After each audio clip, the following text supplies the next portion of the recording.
Levy Gray, and today, man, my daily gym, you know, go get you a bag. Go get it, cause nobody else gonna get it for you. Go get it now, right now. As you're watching this, go get it. Stop watching this. Go get it. Go get the bag. Word. The Daily Gems. Yeah!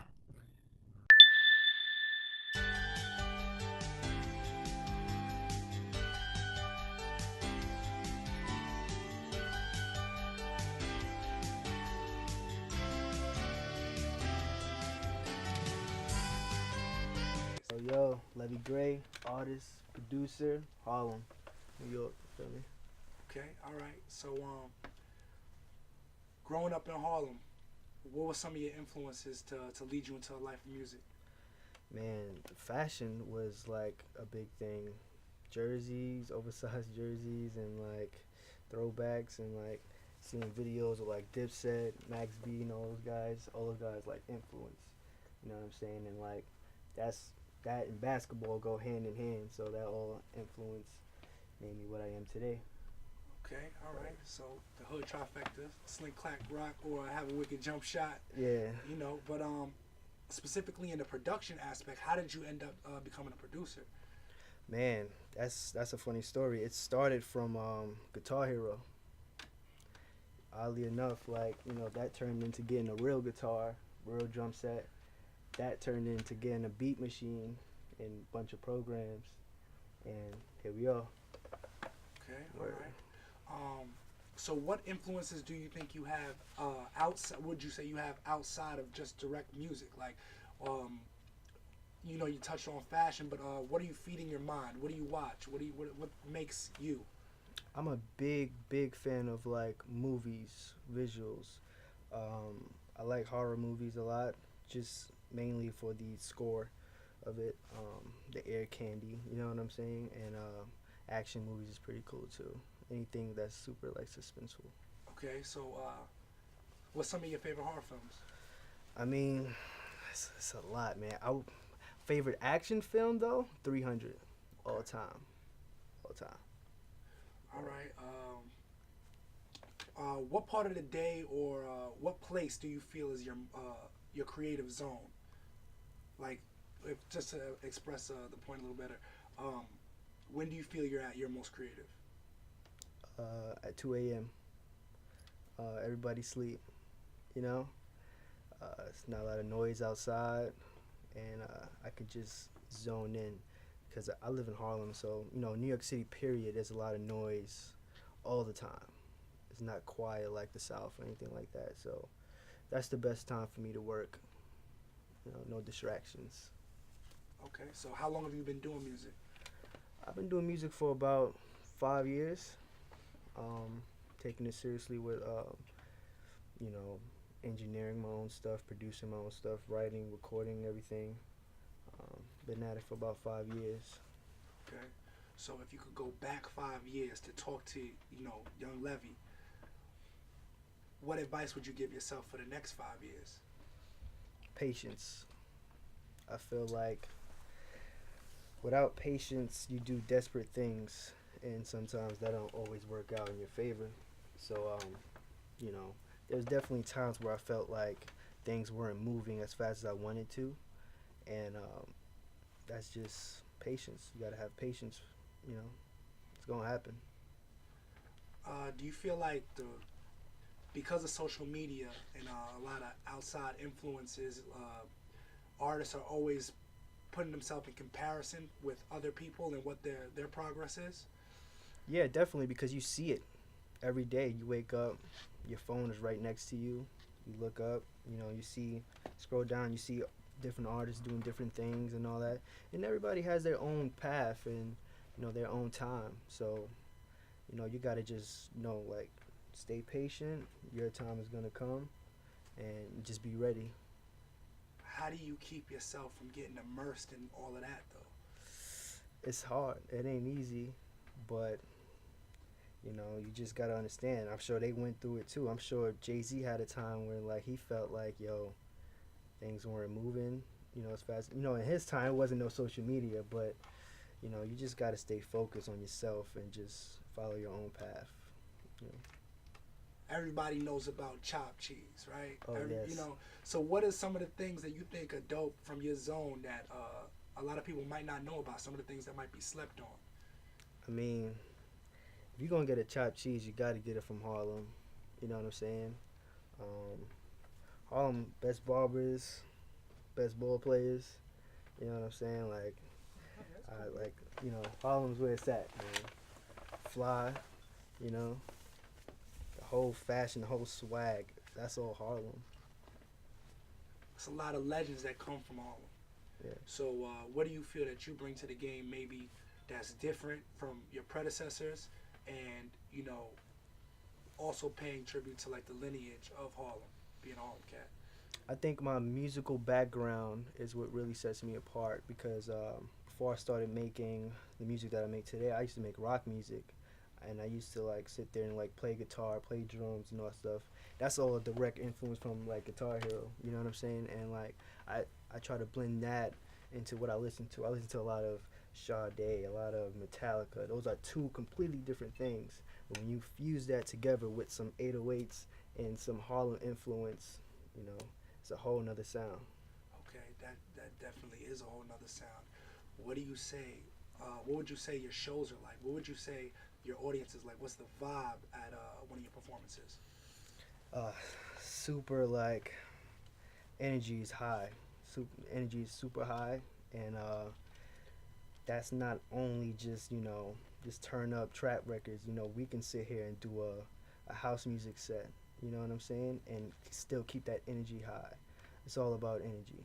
You know what I'm saying, and like I'm really big on like aesthetics, silhouettes, and how things look from their point of view. I try to, put myself in the audience shoes and look at the the stage and the lighting and make sure it looks pretty cool. And then if it looks cool, then let's do it. What's something that's quirky about you that maybe the average listener wouldn't know? There's a weird thing that I do when I produce. I use three different programs at once, sometimes two, but it's never one. And because each of them does everything, like they do their own unique thing, and like to blend those things is like a whole nother sound that you can't replicate from one program, which is Okay. kind of cool. So ain't gonna be no how tos Nah. on how to do you. Mm-mm. All right. So do you remember when you first started rapping? Yeah. What was that like? Oh, that was super fun. So I was in a rap group when I first started. It was 12 of us. We were on our Wu Tang shit, and so we my mom left for work, and we all went to my crib. 12 of us. We all circled the room, and this is before we all knew like each other can rap. We just said, "Yo, let's link up." Everybody rapped, and it was just like a moment that I'll never forget. Cause like what I'm saying, although we weren't that nice, it was fucking real and authentic as fuck, and I'll never forget that shit. So did you? What was the name of the group? UV, UV. UV, yeah, that was the name of the group. Um, yeah, it was a fun time. Okay, so making the transition from being in a group, from maybe writing a verse or a hook to writing, the whole song yourself and being fully responsible for the whole project. Like, how do you make that transition? What is that like? It's kind of freeing. You know what I'm saying? Because now you can just take complete control of the direction of where you want to go with it. You don't have to defer to anybody or like what I'm saying, compromise your vision, which is pretty cool. But it's also fun to do it in a group also because three creative minds, well, 12 creative minds is better than one. So, but yeah, you know, I I would definitely look forward to chopping it up with those guys again, having another cipher. Would be pretty cool. Okay. Um, how do you keep your mind sharp? Like, what keeps you on your toes? Like, Um, I just want to always push the envelope. Anything that I did today, tomorrow got to be better.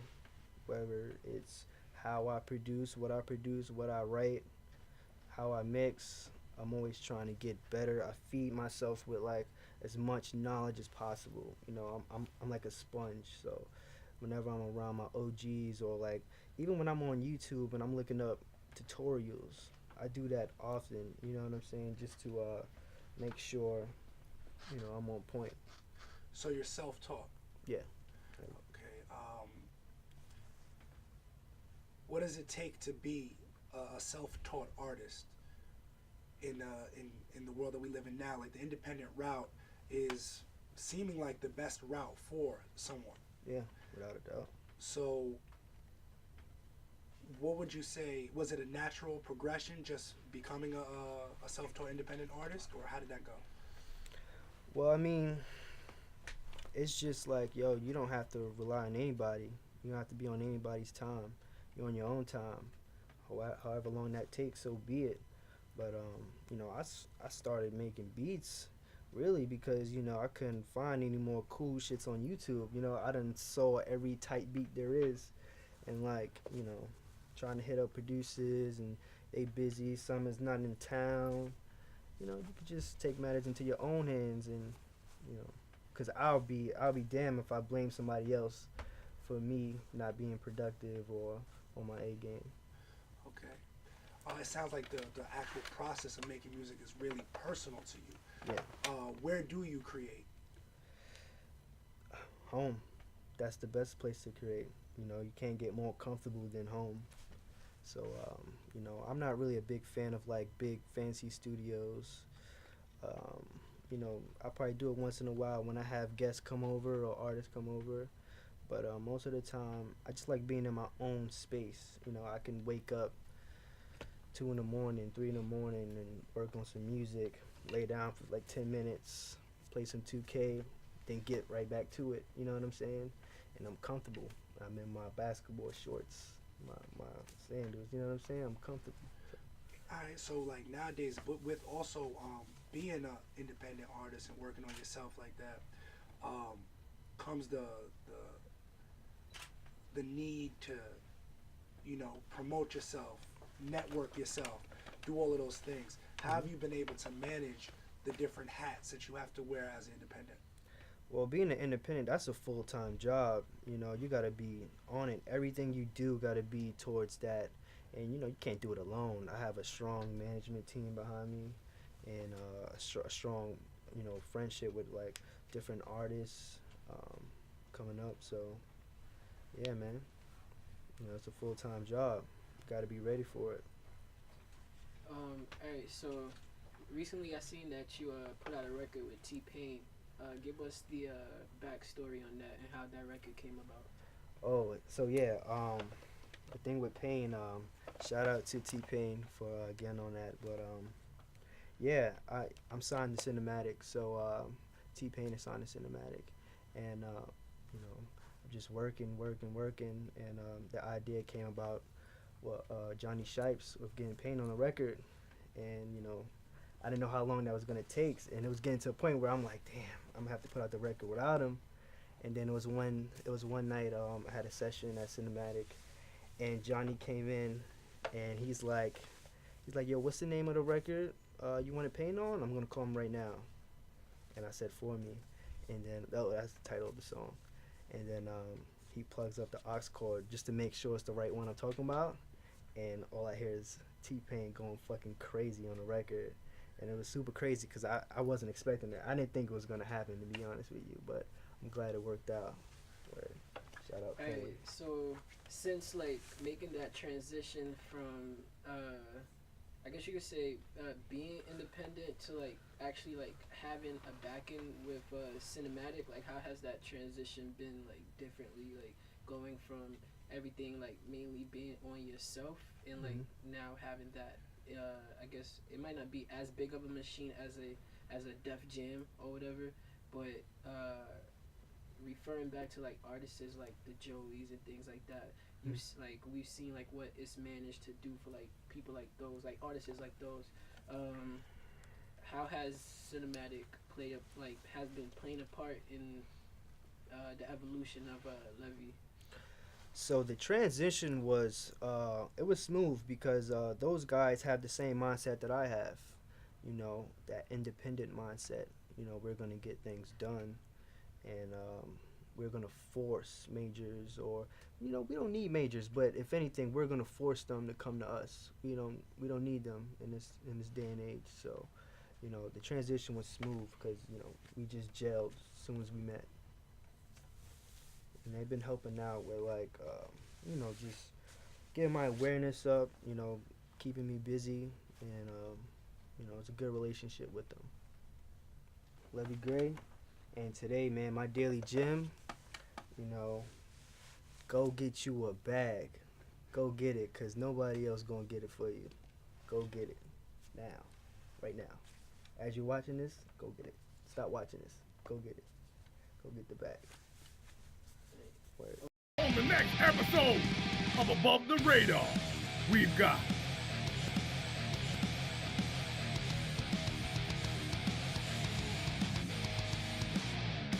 make sure to tune in and tune in, comment, and subscribe. Hit that notify. You come around over here, we gonna tell you mother. Wow.